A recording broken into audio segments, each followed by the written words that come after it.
kita berusaha untuk datang ke tempat ini 5 kali minimal, ya 5 kali sehari semalam untuk melaksanakan salat wajib. Dan tempat ini disebutkan adalah tempat yang paling dicintai oleh Allah Subhanahu wa Ta'ala. Ada sekitar 10 adab yang insya Allah akan kita baca pada kesempatan hari ini, dan insya Allah adab-adab ini sudah kita laksanakan setiap hari.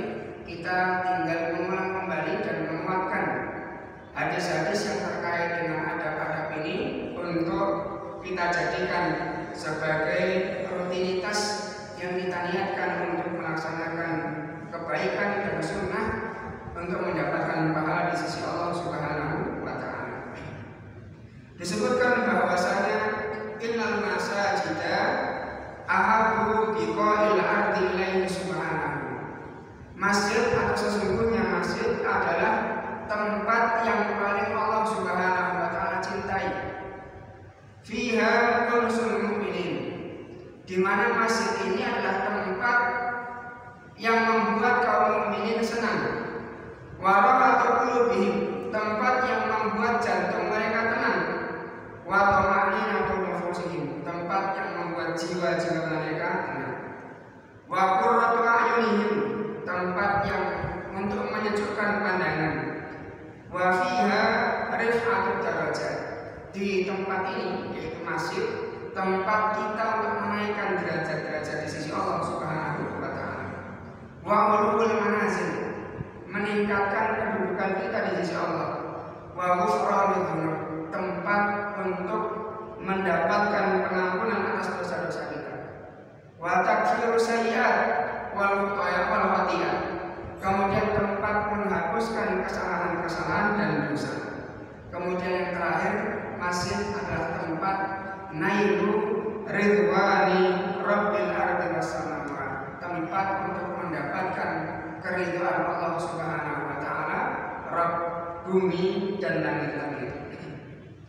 Hal ini sebagaimana disabdakan oleh Rasulullah sallallahu alaihi wasallam dalam riwayat Abu Hurairah, anna Rasulullah sallallahu alaihi wasallam qala, bahwasanya Rasulullah bersabda, ahabbul biladi ilallahi masajiduha, tempat yang paling Allah cintai di muka bumi adalah masjid-masjidnya.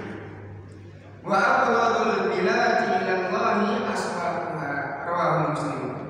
Dan tempat yang paling Allah tidak sukai adalah pasar-pasarnya. Hadis ini diriwayatkan oleh Imam Muslim. Mengapa masjid menjadi tempat yang paling disukai oleh Allah Subhanahu wa Ta'ala? Karena masjid memiliki keistimewaan. Dengan apa? Dengan banyaknya orang yang mengingat Allah Subhanahu wa Ta'ala, dengan banyaknya orang yang mendirikan sholat, kemudian banyaknya orang yang membaca Al-Quran, kemudian banyaknya orang yang melaksanakan halaqah-halaqah ilmu, hilaqah-hilaqah ilmu, majelis-majelis ilmu. Dengan inilah masjid menjadi mulia di sisi Allah Subhanahu wa Ta'ala. Kemudian Rasulullah Sallallahu Alaihi Wasallam bersabda dari riwayat Abu Hurairah juga, anna Rasulullah Sallallahu Alaihi Wasallam qala, ala adullukum ala ma yamhullahu bil khataya wa yarfa'u bihi darajat. Maukah aku tunjukkan kepada kalian satu amalan yang bisa menghapuskan kesalahan-kesalahan dan bisa mengangkat derajat kita? Qalu, para sahabat menjawab pertanyaan Rasulullah ini, bala ya Rasulullah, ya ya Rasulullah. Qala isbahul wudu 'alal makarih wa kathratul khutu ilal masajid wa intidharu sholati ba'da sholat fadzalikum riba, rawahu Muslim. Amalan yang bisa menghapuskan dosa kemudian mengangkat derajat kita adalah isbahul wudu 'alal makarih. Kita berusaha menyempurnakan wudu saat-saat yang tidak disenangi. Maksudnya apa? Saat-saat yang tidak disenangi, sangat dingin atau sangat panas. Sangat dingin atau sangat panas. Apabila kita sedang cuaca mampu menyempurnakan wudu dengan sempurna, maka ini termasuk amalan yang akan menghapuskan dosa. Menyempurnakan wudu di saat yang tidak disukai, wa kasratul khutu' ilal masajid, memperbanyak langkah menuju masjid. Wa intidharu shalah ila shalah atau ba'da shalah, menunggu antara satu sholat dengan sholat yang lain. Fadzalikum ribat, yang demikian itu adalah ar-ribat, sebagaimana berjaga di daerah perbatasan. Jadi ada beberapa amalan yang bisa menghapuskan dosa dan mengangkat derajat. Yang pertama yang disebutkan adalah berusaha menyempurnakan wudu kita di saat-saat kita tidak bisa sukai, sangat dingin atau sangat panas, kita tetap menyempurnakan. Kemudian memperbanyak langkah ke masjid, ya, dengan mendatangi majelis-majelis ilmu, kemudian sholat Jumat, sholat berjamaah. Maka langkah-langkah yang kita tujukan menuju masjid ini bisa menghapuskan kesalahan. Termasuk wantidor sholat ba'da sholat, menunggu antara satu sholat dengan sholat yang lain. Misalnya habis sholat maghrib kita tidak segera pulang sampai menunggu sholat isya, ini namanya intidor sholat ba'da sholat. Kemudian dalam riwayat yang lain dari Abu Hurairah juga, Rasulullah SAW bersabda, "Man tatahhara fi baitihi, thumma masya ila baitin min buyutillah, liyaqdiya faridatan min faraidillah, kana khatwatahu ihdahuma tahuttu khati'atan wal ukhra tarfa'u darajatan." Rawahu Muslim. Man tatahhara fi baitihi, barang siapa yang bersuci di rumahnya. Ini adalah sunnah yang seyogyanya kita laksanakan sebelum datang ke masjid. Kita berwudu, bersuci di rumah terlebih dahulu, kemudian baru menuju ke masjid. Barang siapa yang bersuci di rumahnya, thumma masya ila baitin min buyutillah, kemudian setelah dia bersuci, dia langkahkan kakinya menuju ke salah satu rumah di antara rumah-rumah Allah Subhanahu wa taala. Lihat dia faridatan min faraidillah, untuk menunaikan salah satu kewajiban di antara kewajiban-kewajibannya kepada Allah. Kana khatwatahu ihdahuma tahuttu khati'ah, maka dua langkahnya atau setiap langkahnya ini akan mendatangkan kebaikan. Yang pertama tahuttu khati'ah, jadi langkah yang pertama yang kita ayunkan akan menghapuskan dosa. Kemudian langkah yang selanjutnya kita langkahkan tarfa'u darajat, akan mengangkat derajat kita. Ini menunjukkan keutamaan menuju ke rumah di antara rumah Allah Subhanahu wa taala. Kemudian betapa bahagianya orang yang posisi rumahnya jauh dari masjid, mungkin 500 meter, 1 kilo atau mungkin 2 kilo. Kemudian dia setiap hari berjalan menuju masjid untuk melaksanakan sholat 5 waktu. Maka semakin banyak kesalahan yang dihapus, kemudian semakin banyak atau semakin tinggi derajat yang dia dapatkan. Jamaah sekalian, walil masjidi adabun khasatun la budda min ri'ayatiha wal inayati biha. Masjid atau masjid-masjid ini ada adab-adab khusus yang seyogyanya kita perhatikan dan seyogyanya kita pedomani. Mengapa? Fa inna dzalika minat ta'dzim li buyutillahi ta'ala. Karena apabila kita perhatian terhadap adab-adab ini, berarti kita perhatian dalam mengagungkan rumah yang dicintai oleh Allah Subhanahu wa taala dan tempat yang paling dicintai oleh Allah Subhanahu wa taala. Jadi terkait dengan hal ini, jamaah sekalian, ada pada surat An-Nur ayat 36 dan 37. Jadi An-Nur ayat 36 dan 37, jika Bapak Ibu sekalian ingin memahami lebih detail terkait dengan adab ini, maka di surat An-Nur ayat 36 dan 37 di antaranya Allah Subhanahu wa taala berfirman, "Fi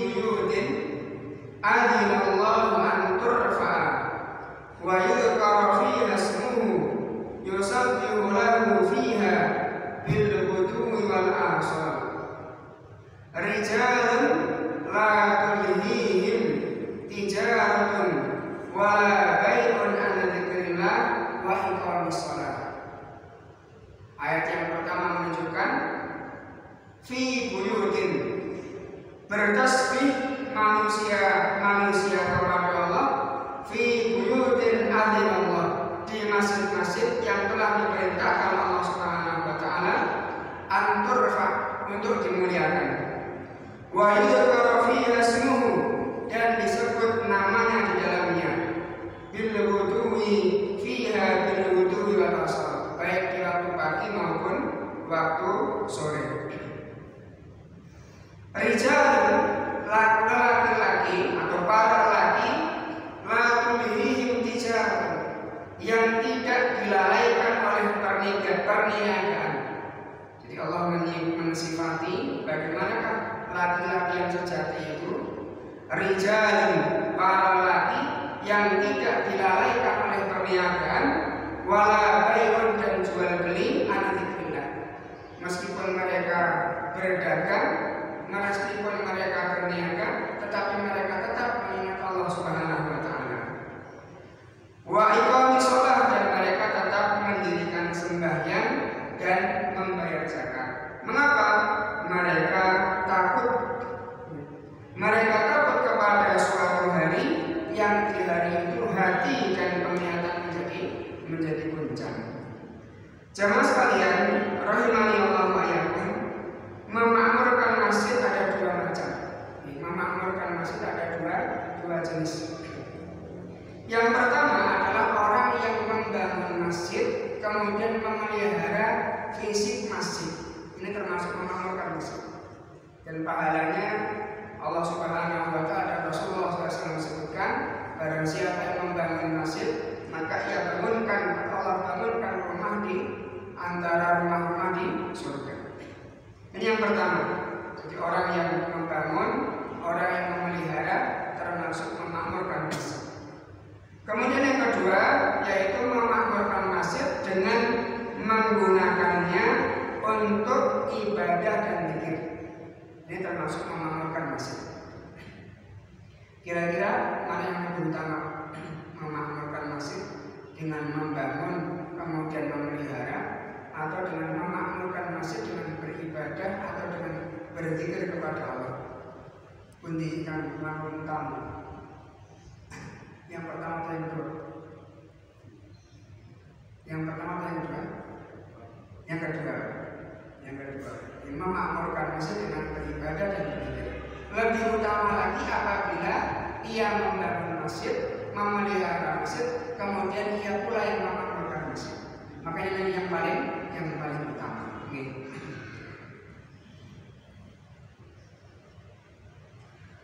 Allah Subhanahu wa taala disebutkan ar-rujulah, di kalimat ar-rujulah yang dimaksud dengan anturfa wa yudhkara fiha ismu, meninggikan kemudian mengingat Allah Subhanahu wa taala.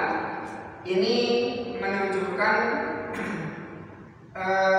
kesimpulan dari adab ke masjid, hukum-hukum terkait masjid, kemudian adab-adab terkait masjid, kemudian raf'uha, meninggikan masjid termasuk apa? Tasyiduha wa bina'uha, mendirikannya, memuliakannya, membersihkannya, menjaganya dari setiap kotoran-kotoran, berzikir kepada Allah dengan sholat, membaca Al-Quran, menuntut ilmu. Semua ini adalah bentuk meninggikan masjid dan berzikir di sisi Allah Subhanahu wa taala di masjid.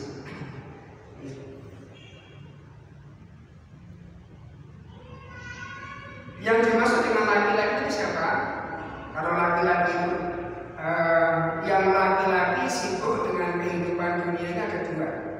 Jadi rijalun, laki-laki itu ada dua.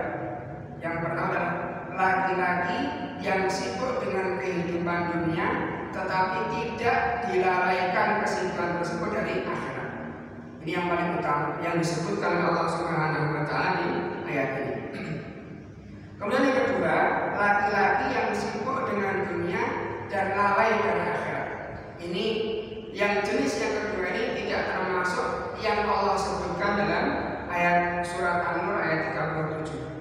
Jadi siapakah orang yang paling baik? Laki-laki rijalun la tulhihim tijaratun wala bai'un an dzikrillah.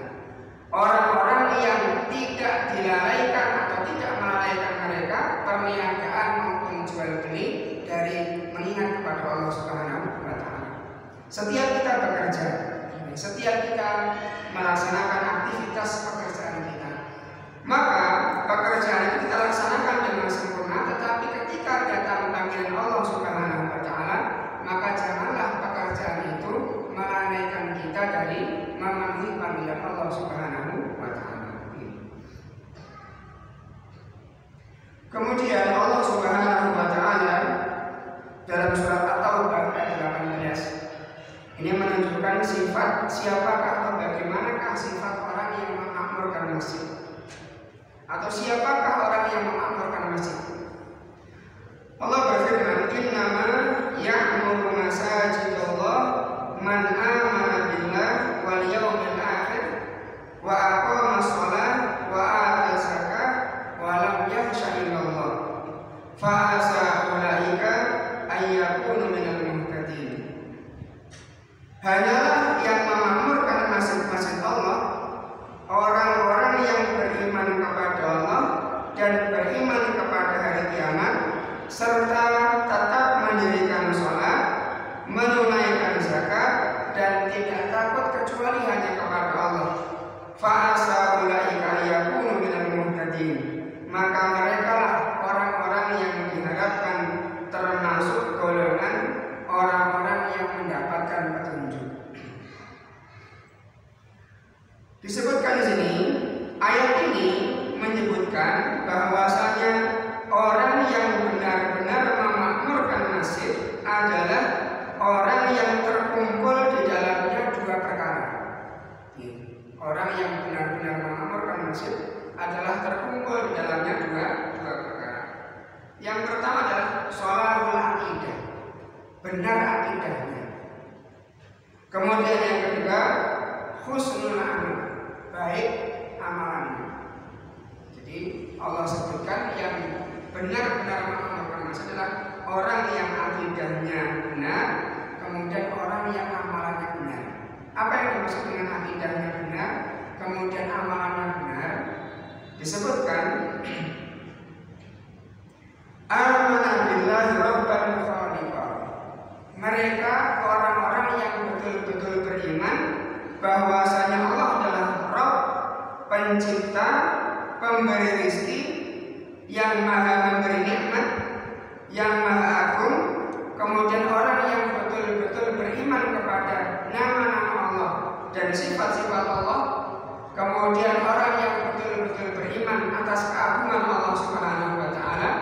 Kemudian orang yang betul-betul yakin bahwasanya Allah hanyalah zat yang berat diibadahi dan disembah. Ini adalah orang yang selamat akidahnya. Nah, apabila orang yang selamat akidahnya ini, maka insya Allah akan selamat amalannya. Apa orang yang selamat amalannya?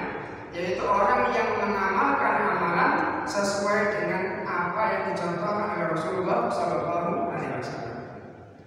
Ini hak predikat orang yang memakmurkan masjid adalah yang pertama akidahnya benar, kemudian yang kedua amalannya juga benar.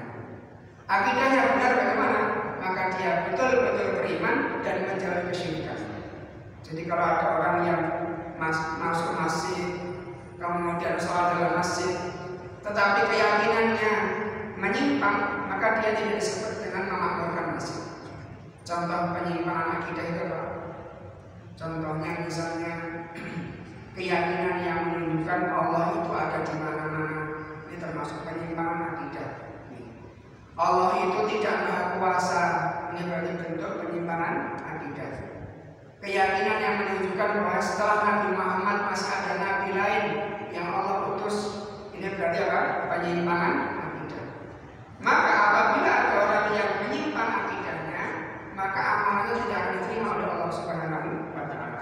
Meskipun ia beribadah dalam masjid, meskipun ia gunakan seluruh waktunya dalam masjid, tetapi kalau akidahnya tidak benar, maka amalnya tidak akan diterima oleh Allah Subhanahu wa taala.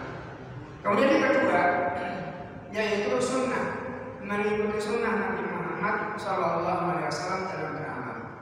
Artinya apabila ada orang yang datang ke masjid, kemudian niatnya ikhlas kepada Allah Subhanahu wa Ta'ala, tetapi amalan yang dia lakukan, amalan yang tidak ada contohnya dari Rasulullah SAW, maka amalan tersebut tidak akan diterima di sisi Allah Subhanahu wa Ta'ala. Maka dalam ayat atau ayat 18 ini Allah menyebutkan yang sesungguhnya memakmurkan masjid adalah orang yang selamat akidahnya, kemudian baik perbuatannya. Siapa yang baik perbuatannya? Orang yang mengikuti sunnah dalam melaksanakan ibadah kepada Allah Subhanahu wa Ta'ala. Kemudian kita masuk kepada adab-adab tentang masjid. Wal haditsu an adabil masajid tatanawal. Berbicara tentang adab masjid, maka meliputi beberapa hal. Yang pertama adalah isti'dadu man sayadhabu ila masjid wa huwa fi baiti. Yang pertama, bagaimana seorang itu bersiap-siap menuju masjid di rumahnya. Nanti ada begitu. Adab terkait dengan masjid yang terkait dengan apa yang dilakukan seorang hamba di rumahnya. Dengan apa ia bersiap, kemudian bagaimana dia mempersiapkan diri menghadap ke masjid. Kemudian yang kedua, yaitu saat kita berjalan menuju masjid.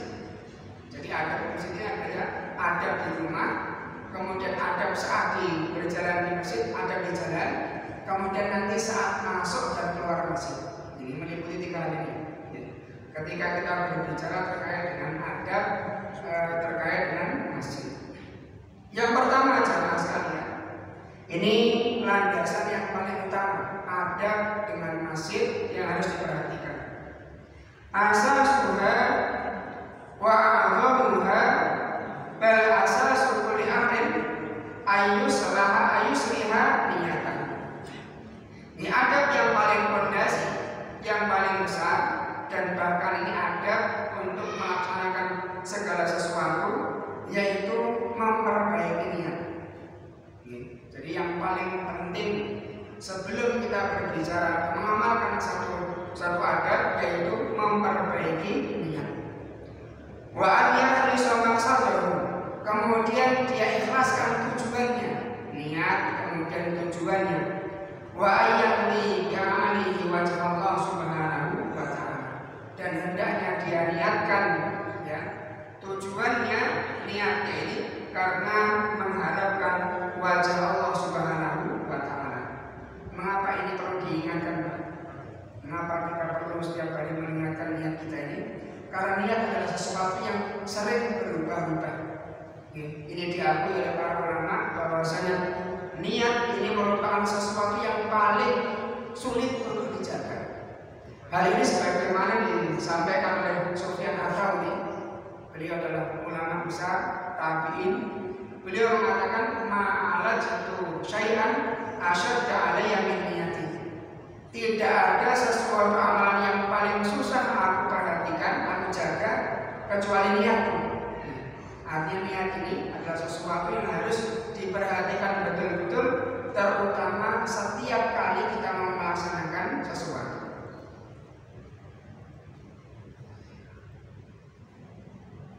Allah Subhanahu wa Ta'ala berfirman, wa annal masajida lillah fala tad'u ma'allahi ahada. Dan bahwasanya masjid-masjid itu milik Allah, maka janganlah ia menyeru bersama Allah sesuatu pun. Jadi jangan sampai seorang ini datang ke masjid, kemudian niat kepada Allah, bersamaan dengan itu dia niat selain kepada Allah Subhanahu wa Ta'ala. Ini harus kita perhatikan betul. Ini menjadi landasan yang pertama, yaitu memperbaiki niat sebelum kita berangkat ke masjid. Yang kedua, yaitu memperhatikan kebersihan badan kita.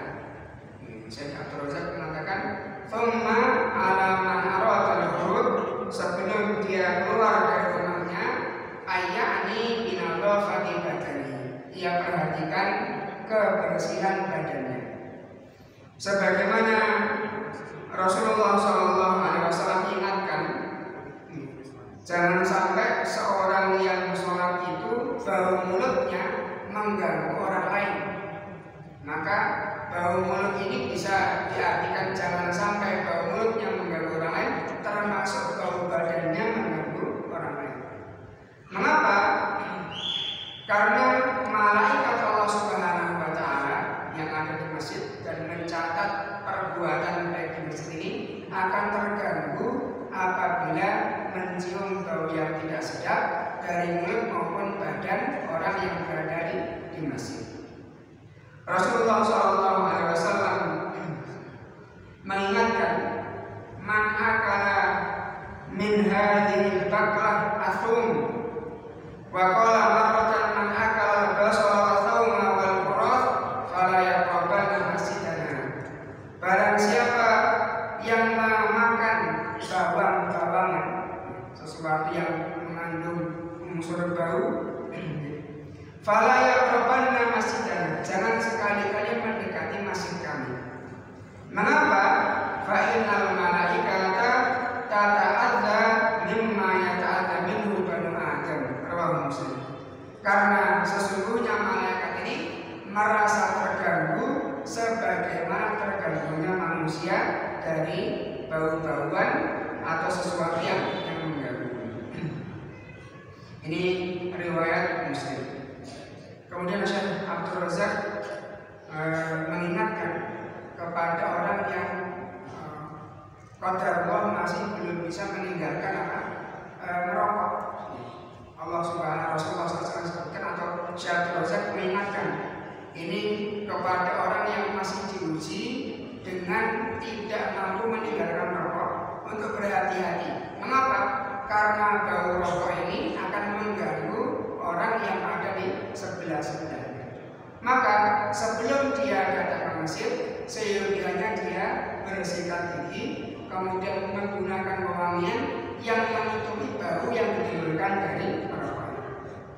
Terlebih lagi orang yang sudah kecanduan, betapa terganggunya istrinya, kemudian betapa terganggunya teman yang duduk di sebelahnya. Maka ini harus berhati-hati. Kemudian yang ketiga, jamaah sekalian, wa minal isti'dad li sholatil bait. Di antara bentuk bersiap diri menuju sholat di rumahnya, an yahrisu ala ayat atau harfi baiti, bersuci di rumahnya, baik ini dengan wudu atau mandi sebelum ke masjid, diusahakan untuk dilakukan di rumah. Mengapa? Wahada ja'afi hadis, yang demikian ini datang dalam beberapa hadis. Karena sebagian manusia menyepelekan hal-hal ini. Mereka datang bersegera ke masjid, kemudian wudunya ingin di masjid, bersih-bersihnya ingin di masjid. Padahal ini akan menghilangkan pahala yang banyak. Apa pahalanya? Diriwayatkan oleh Abu Hurairah bahwasanya Rasulullah SAW, sebagaimana sudah kita sebutkan hadis yang buka, barang siapa yang bersuci di rumahnya, kemudian dia berjalan menuju rumah di antara rumah-rumah Allah untuk menunaikan kewajibannya kepada Allah, maka setiap langkahnya akan dihitung oleh Allah Subhanahu wa Ta'ala sebagai penghapus dosa, kemudian peninggi derajat.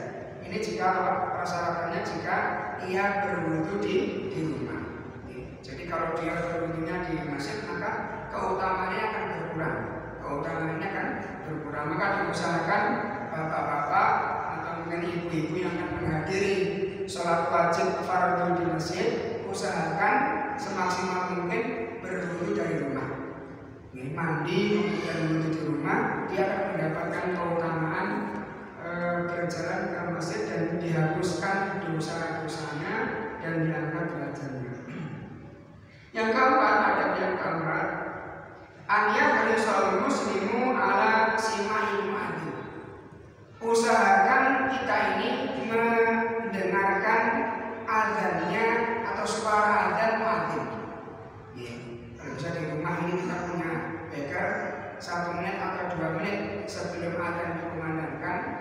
kita ada backup sehingga kita sudah siap-siap, oh 1 menit lagi akan ada adzan, maka saya berhenti sehingga mendengarkan adzan. Wa ayyakul mithla ma yaqul, kemudian mengucapkan apa yang diucapkan oleh muadzin. Rasulullah SAW bersabda dari hadis Abdullah bin Amr bin As radhiyallahu anhu keduanya, annahu sami'a Nabi yaqul, bahwasanya beliau mendengar Nabi bersabda, idza sami'tumul muadzin, apabila kalian mendengar muadzin, faqulu mithla ma yaqul, kemudian ucapkanlah apa yang dia ucapkan, thumma shallu alayya, kemudian bersolawatlah kepadaku. Fa innahu man shalla alayya sholatan sallallahu alaihi biha asyran, maka sesungguhnya barang siapa yang mengucapkan salawat kepadaku 1 salawat, maka Allah akan memberikan salawat kepadanya 10. Thumma sallallahu alaihi wasilah, kemudian mintalah wasilah kepadaku, kepada Allah Subhanahu wa taala. Fa innahu manzilatun fil jannah, karena wasilah ini kedudukan di surga yang tidak seyogyanya ditinggalkan oleh seorang hamba. Wa arju an akuna anahu, dan aku berharap aku bisa menjadi wasilah di akhirat nanti. Faman sa'alani al-wasilah alat lahu syafa'ah, barang siapa yang meminta kepada wasilah, maka dia akan mendapatkan syafaat. Ini hadis diriwayatkan oleh Muslim. Jamaah sekalian, kalau dari hadis ini kita bisa mengambil faedah bahwasanya doa setelah adzan itu ada 3 macam. Jadi doa setelah adzan itu 3 macam. Yang pertama adalah kita mengucapkan salawat. Yang pertama mengucapkan sebagaimana yang diucapkan oleh muadzin. Kemudian yang kedua mengucapkan salawat kepada Nabi Muhammad sallallahu alaihi wasallam. Allahumma sholli ala Muhammad wa ala ali Muhammad kama shallaita ala Ibrahim. Kemudian baru berdoa, doa ini apa? Allahumma rabb hadhihi da'watan wa salatul qa'imah ati Muhammadan wasilata wal fadilah wa ba'athu maqaman mahmudan alladzi wa'ada. Yang ketiga. Kemudian yang berikutnya dalam riwayat lain, raditu billahi rabba wa bil islam dina wa bi Muhammadin nabiyya wa rasulah. Ini doa setelah adzan yang sempurna yang dicontohkan oleh Rasulullah sallallahu alaihi wasallam. Bagaimana kita bisa berdoa dengan doa yang sempurna ini? Yaitu kita mulainya dengan apa? Kita berhenti melaksanakan aktivitas saat adzan dikumandangkan. Kemudian kita mengikuti menjawab adzan, kemudian membaca doa-doa tersebut. Mengapa jamaah sekalian disebutkan oleh Syekh Rozak, sima'ul adzan wa tarja'u ma'al mu'adzin yaksul abdu tama'ninatan fi nafsihi. Mendengarkan adzan, kemudian mengikuti apa yang diucapkan oleh seorang mu'adzin, yaksul abdu tama'ninatan fi nafsihi, akan menimbulkan ketenangan dalam jiwa. Wa iqbalan ala sholati, dan akan menimbulkan kecintaan untuk saya ini waktunya sholat. Apa iqbalan ala sholat? Keinginan untuk segera melaksanakan mendatangi sholat. Wa nasirafan an syawagil dunya wa maliyatiha, kemudian mendengarkan adzan, mengikuti bacaan muadzin ini juga akan memalingkan kita dari kesibukan-kesibukan kita. Jadi bedanya kalau ada orang yang begitu adzan berhenti, kemudian jawab adzan, kemudian mengikuti adzan dan berdoa, maka dia akan tenang. Kecenderungan untuk segera berangkat ke masjid ada. Kemudian dia sudah akan, ini waktunya sholat, saya harus segera ke masjid. Berbeda dengan orang yang adzan masih saja melaksanakan aktivitas dan tidak perhatian. Maka kira-kira orang yang pertama ini akan segera menuju ke masjid, adapun yang kedua ini akan sudah, saya akan selesaikan aktivitas saya sampai komat karena tidak diperhatikan, sampai komat selesai, kemudian baru selesai, kemudian baru menuju masjid. Akhirnya dia ketinggalan sholat, tidak melaksanakan sholat berjamaah. Maka di antara adab masjid adalah kita berusaha mendengar adzan, kemudian menjawab adzan, kemudian berdoa setelah adzan, kemudian segera kita menuju ke masjid. Kemudian yang berikutnya adab yang kelima, ayah soal tabkir, berusaha untuk segera datang ke masjid. Ya, berusaha untuk segera datang ke masjid. Fa'idha sami al-adhan ajaba da'i Allah walau kan-nida fayaduk amalahu wasbalahu. Apabila mendengar adzan dia jawab adzannya, kemudian dia penuhi panggilannya, maka dia tinggalkan amal perbuatannya, dia tinggalkan pekerjaan-pekerjaan dan kesibukan-kesibukannya. Rasulullah SAW dari riwayat Abu Hurairah, beliau bersabda, "Lau ya'lamun nasu ma fil nida'i wa safil awal, thumma lam yajidu illa yastahimu alaihi lastahimu. Walau ya'lamuna ma fit tahjiri lastabaqu ilaihi. Walau ya'lamuna ma fil atamati wa subhi la'atawhuma walau akbar." Muttafaqun alaih. Rasulullah bersabda, andai kata manusia mengetahui keutamaan apa yang ada pada adzan, kemudian keutamaan berada di saf pertama saat salat, kemudian mereka tidak dapatkan kecuali harus berlomba, maka pasti mereka akan berlomba. Mereka akan mengundi. Walau ya'lamuna min tahjir, kemudian andai kata mereka mengetahui keutamaan bersegera datang ke masjid, maka pasti mereka akan mendatanginya meskipun dalam keadaan merangkak.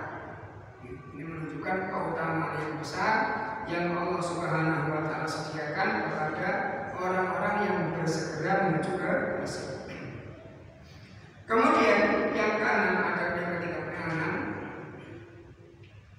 setelah dia siap-siap di rumah, kemudian saat dia keluar rumah, maka hendaknya dia berdoa keluar rumah. Ya, berdoa keluar rumah. Insya Allah ini di antara adab masjid, ya, saat keluar rumah kita berdoa. Hal ini sebagaimana diriwayatkan oleh Anas bin Malik, bahwasanya Rasulullah SAW bersabda, "Idza kharaja rajulun min baitihi faqala."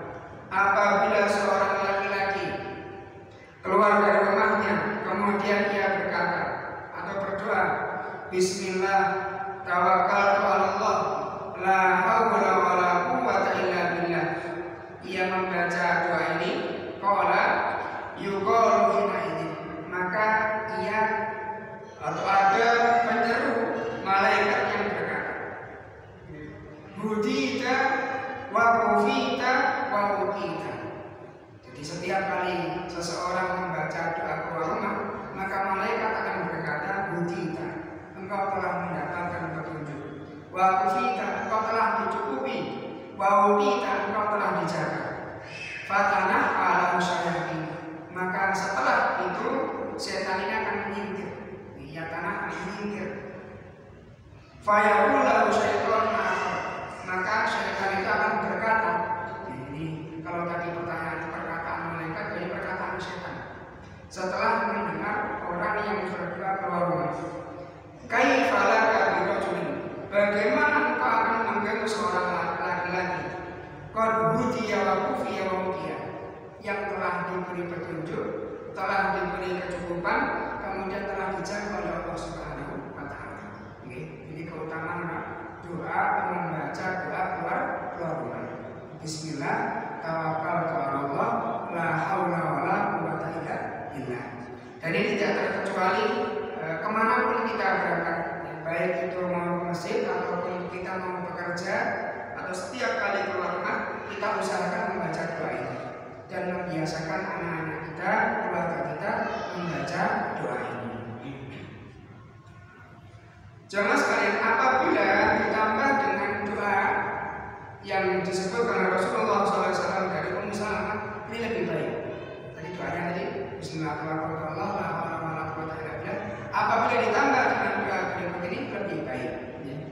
Rasulullah SAW bersabda, Allahumma a'udzu bika an adilla au udalla au azilla au uzalla au adlima au udlama au ujhala au ujhala alaih.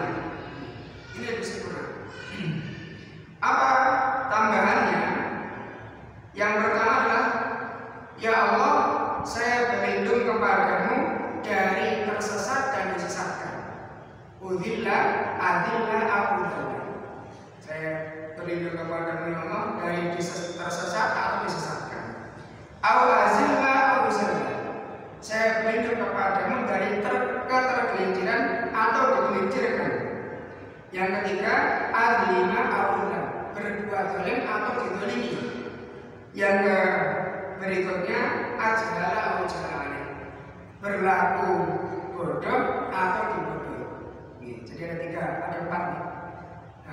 Adilla au udalla, azilla au uzalla, adlima au udlama, ajhala au ujhala. Nih, insya Allah sudah hafal kan? Ya, kalaupun belum hafal nanti ditempel di depan pintu rumah yang mudah kita baca setiap kali kita mau keluar. Nah, kita baca itu nanti insya Allah lama-lama hafal semua. Berarti doa yang sempurna apa? Bismillah, tawakkaltu 'ala Allah, la haula wala quwwata illa billah. Allahumma a'udzu bika an adilla au udal, azilla au uzal, adlama au udlam, ajhala au ujhala alaih. Ini semoga bisa kita hafal. Nanti kalau belum hafal dan menghafalkan bisa kita tuliskan sehingga nanti di rumah dihafalkan. Doa seperti ini insya Allah mudah apabila dibaca terus menerus. Makanya di antara proses pendidikan yang baik buat anak-anak kita adalah menempel tulisan ini. Tulisan-tulisan doa ini ditempel, kemudian dibaca terus menerus. Jika sudah hafal baru dilepas.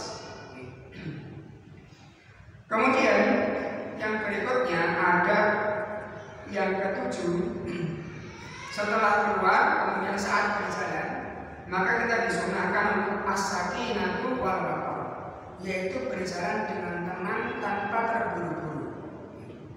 Jadi berdoa keluar rumah, kemudian berjalannya tenang dan tidak terburu-buru, meskipun sudah qomat.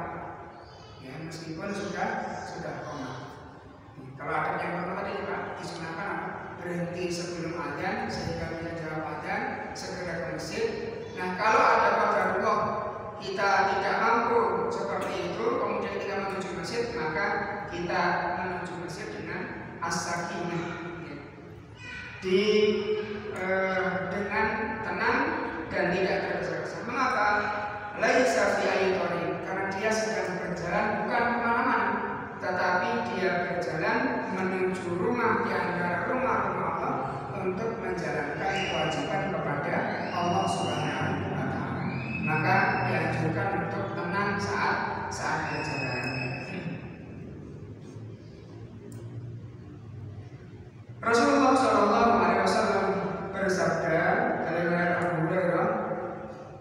Abu Hurairah berkata, saya mendengar Rasulullah SAW bersabda, "Idza uqimatis shalah," apabila sholat telah didirikan, artinya telah diqomat, fala ta'buha tas'auna, janganlah kalian datang ke masjid dengan berlari, wa atuha tamshuna, dan datangilah masjid dengan berjalan. Alaikum sakinah, wajib atas kalian tenang dalam berjalan. Fama adraktum fasallu, apa yang kau dapati di masjid atau imam sholat maka sholatlah. Wa ma fatakum, apa yang kau ketinggalan maka sempurnakanlah.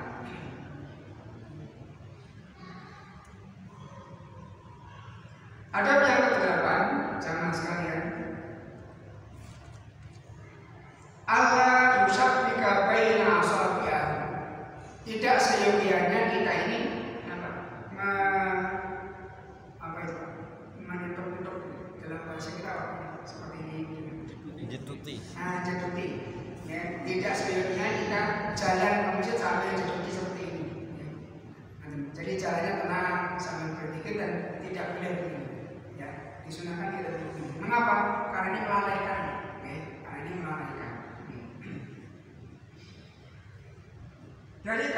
Ujrah dari sahabat Ka'ab bin Ujrah, anna Rasulullah SAW qala, Rasulullah bersabda, idza tawadda'a ahadukum, apabila salah seorang di antara kalian berwudu, fa ahsana wudu'ahu, kemudian dia sempurnakan wudunya, tsumma kharaja amidan masjid, kemudian dia keluar sengaja ke masjid, fala yusabbikanna baina asabihi fa innahu fi sholatin, rawahu Tirmidzi, maka janganlah dia cetuti jari jemarinya, fa innahu fi sholatin, maka dia karena sesungguhnya dia sedang dalam sholat, dalam keadaan sholat.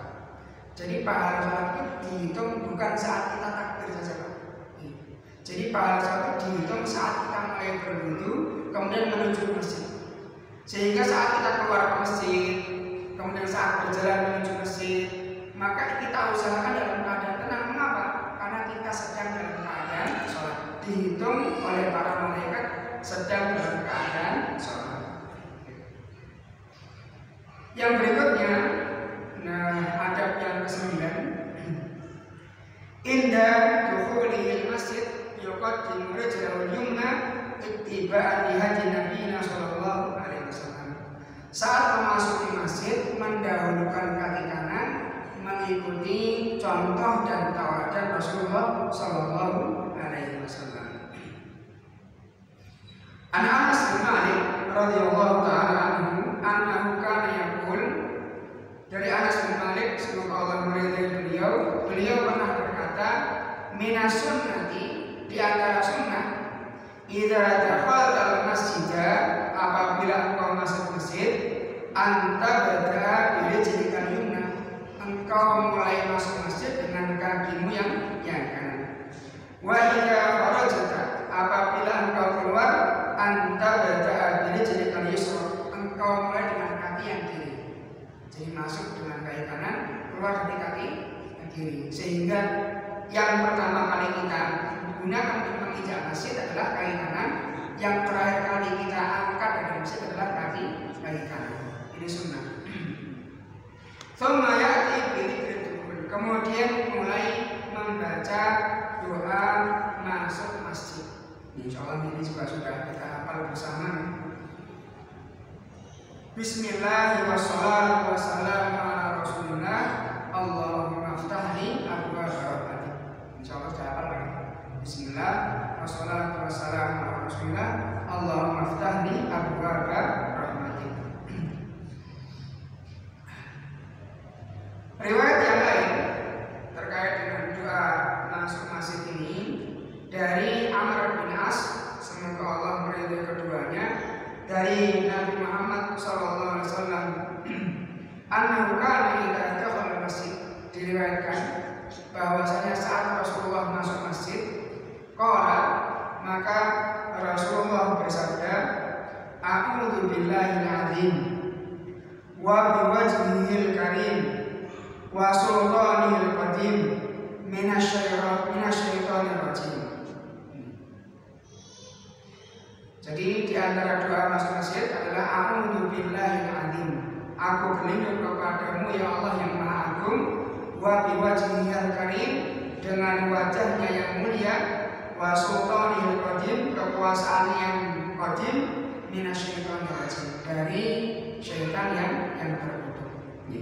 Jadi bisa menggunakan doa yang pertama atau bisa menggunakan doa yang kedua, atau mau digabung, ini juga diperkenankan.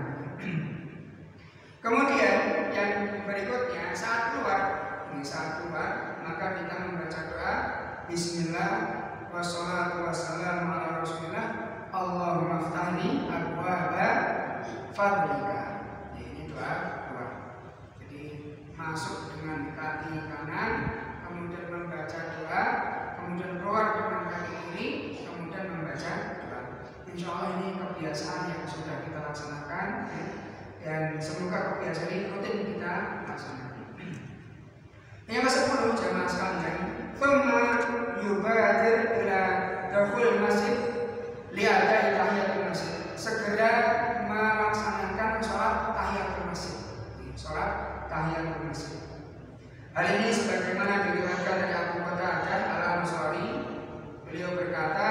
qala Nabi sallallahu alaihi wasallam, "Idza dakhala ahadukum al-masjid," apabila salah seorang di antara kalian masuk masjid, fala yajlis hatta yusalli raka'atain, maka janganlah ia duduk sampai ia sholat 2 rakaat. Hadis ini diriwayatkan oleh Imam Bukhari dan Muslim. Tsumma yahrisu ala taqaddumi ila sufufil awwal. Kemudian setelah masuk masjid, usahakan kita langsung duduk di shaf yang pertama. Ini jangan, wah ini saya di belakang saja. Ya, sebaiknya kita langsung menuju ke shaf yang pertama. Sebagaimana hadis yang kita sebutkan tadi, lau ya'lamun nasu fi nida'i wa shafil awal, andai kata manusia mengetahui keutamaan menjawab adzan, kemudian keutamaan berada di shaf pertama, maka thummalam tayajidu ila yastahimu alaihi nastahimu, apabila tidak mendapatkannya kecuali dengan berlomba, maka dia akan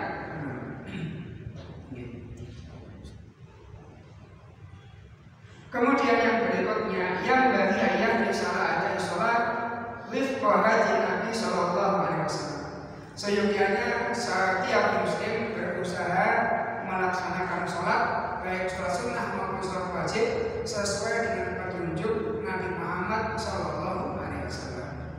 Jemaah sekalian, kalau di sekolah santri-santri atau pelajar itu biasanya disimak oleh gurunya, Pak. Jadi dari takbir kemudian bacaannya itu diperhatikan dan dinilai oleh gurunya. Nah, sudahkah panjenengan dan bapak atau ibu ini pernah meminta orang lain untuk meminta, Pak, coba perhatikan sholat saya benar atau tidak, sudah sesuai atau tidak? Pernah? Kalau di TPA itu ada salah satu lembaga yang memberi bantuan kemudian mewajibkan untuk memvideo sholatnya anak-anak TPQ. Nah, kalau kita melihat mereka sholat itu kadang-kadang tidak cukup sekali digunakan, karena sampai 8 kali, 10 kali digunakan. Nah, ketika kita yang sudah dewasa ini, yang mungkin perlu sekali-kali kita minta anak kita, bapak sholat, ya, kira-kira sholatnya bapak ini cocok atau tidak? Gerakan-gerakannya dengan apa yang dicontohkan Rasulullah SAW. Doa yang bapak ucapkan ini, apakah sudah sesuai dengan apa yang dibaca oleh Rasulullah SAW atau belum? Ini sekali-kali perlu. Sing sepuh maupun sing masih nom, Pak, sekali-kali coba lihat saya akan sholat. Kalaupun panjenengan malu ya dengan video dengan mic, kemudian dengan sholat, dengan serahkan video itu kepada orang lain untuk koreksi. Pak, saya sudah sholat dengan bacaan seperti ini. Apakah cara saya sholat, bacaan sholat saya ini sudah sesuai atau belum? Jangan malu, jangan malu. Di antara yang kita lakukan di Al-Hidayah Solo Jati, ada tiang-tiang sepuh yang belajar doa dan zikir. Kemudian kita perhatikan betul gerakan dan bacaan, termasuk wudhu. Wudhu dari awal kita seperti ini. Kalau kurang ya kita perbaiki. Karena banyak terkait dengan wudhu, terutama yang belajar saat dewasa itu, yang lupa untuk membasuh ini. Membasuh apa sih? Coba panjenengan kalau pas sholat Jumat atau apa, jangan perhatikan. Kadang-kadang ada orang yang sikunya ini tidak basah, tidak terkena air. Maka kalau wudhu tidak sah, maka sholatnya tidak sah. Maka kita perlu wudhu sholat, kita tanyakan kepada orang lain, apakah wudhu saya, sholat saya sudah betul atau tidak. Termasuk kaki, mata kaki. Banyak orang yang wudhu itu hanya ini keran, ditelonjorkan begini aja tanpa diasuh-asuh. Termasuk yang sini di belakang mata kaki ini banyak yang ketinggalan, tidak terkena basuhan air. Nah, barang siapa yang tidak sempurna wudhunya, maka tidak sempurna atau tidak sah sholatnya. Ini penting, ya. Ini dengan sebagai takmir masjid atau pengurus masjid, sekali-sekali dengan lihat jamaah panjenengan berwudhu yang belum betulkan. Jangan sampai beliau ini salah selamanya sehingga tidak sah selamanya.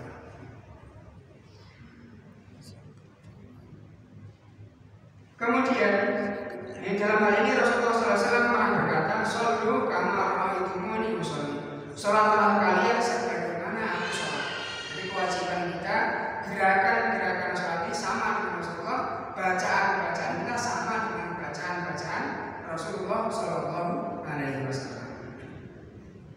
Dari Abdullah bin Umar radhiyallahu ta'ala anhu, bahwasanya Rasulullah SAW pernah bersabda, ini diantara sunnah bagi imam sebelum memulai sholat, yaitu membaca dan mengingatkan kepada jemaah, aqimu as-sufuf wa hadu bainal manakib wa syuddul khalal walidu baiti ikhwanikum wa la tadharu furujatin syaitan wa man wasala sofan wasalahu Allah wa man qata'a sofan qata'ahu Allah. Rawahu Dawud. Rasulullah bersabda, setiap kali sholat, mau memimpin sholat, Rasulullah mengatakan aqimus sufuf, luruskanlah saf-saf kalian wahai para sahabat. Wa hadu bainal manakib, kemudian tempelkanlah antara pundak dengan pundak sahabat kalian. Wa syuddul khalal, kemudian tutuplah setiap celah. Tutuplah setiap celah. Wali baiti ikhwanikum, merapatlah dengan teman-teman kalian. Wala tadharu furujatin syaitan, janganlah kalian biarkan celah untuk ditempati syaitan. Wa man wasala sofan wasalamullah, barang siapa yang menyambung satu sof, maka Allah akan menyambungnya. Wa man qata'a sofan qata'ahullah, barang siapa yang memutus sof, maka Allah akan memutusnya. Artinya ini keutamaan apa? Jadi tuntunan sebelum kita melaksanakan sholat berjamaah adalah meluruskan saf.